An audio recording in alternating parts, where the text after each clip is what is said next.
All right, so you first started with two pictures, one of the empty background, no stool, nothing, and then one of your model on the stool, on the chair, on the railing, whatever. All right, so obviously you need both. One with the empty background where there's nothing, and then one with your model. All right, so in Photoshop, you're gonna go to File, Scripts, Load Files into Stack. Choose Browse and go to your pictures. If you hold Control, you can select both at once. And then make sure you check Attempt to Automatically Align. Hit OK. Let it do its thing. And it is done. Okay, the next you probably want to crop out these areas that are nothing. So let's go ahead and go to the crop tool. Make our picture a little smaller. You can always crop later too, or you can do both. It's up to you. So we're going to crop it a little bit. So now we have our background and then our model. The model layer is on top. So we'll call this one model layer just so you guys can see. And we'll call this one just BG for background. So you go ahead and zoom in. And on the model layer, come on girl, what did I do?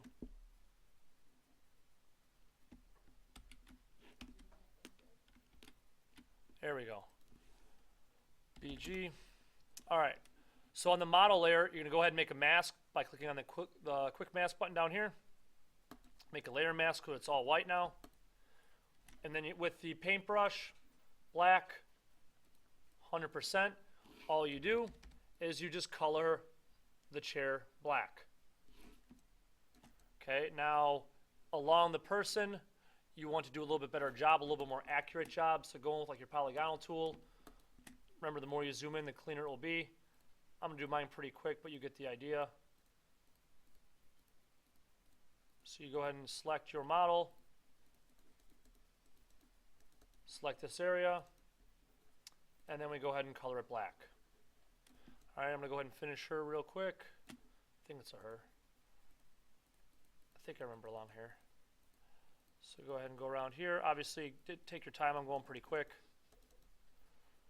Finish selecting her, or the chair I should say, underneath her, and then go ahead and color her it all black.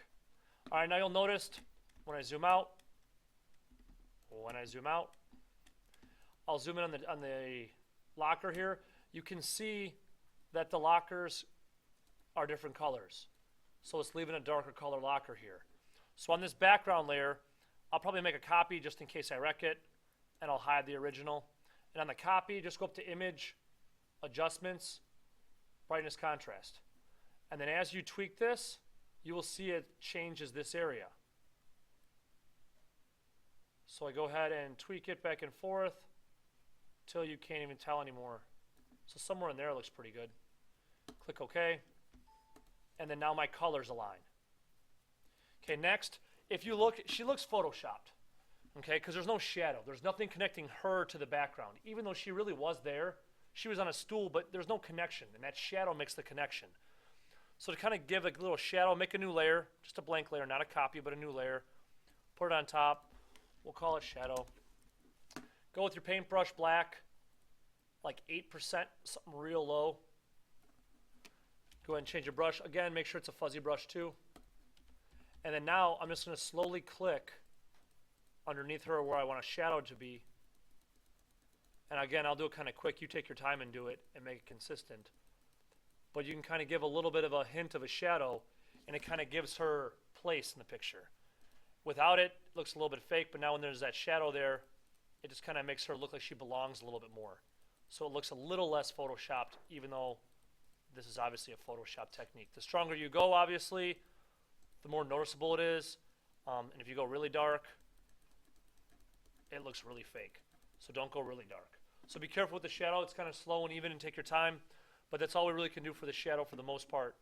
But that's how you combine those two, get rid of the background, and then Photoshop it together.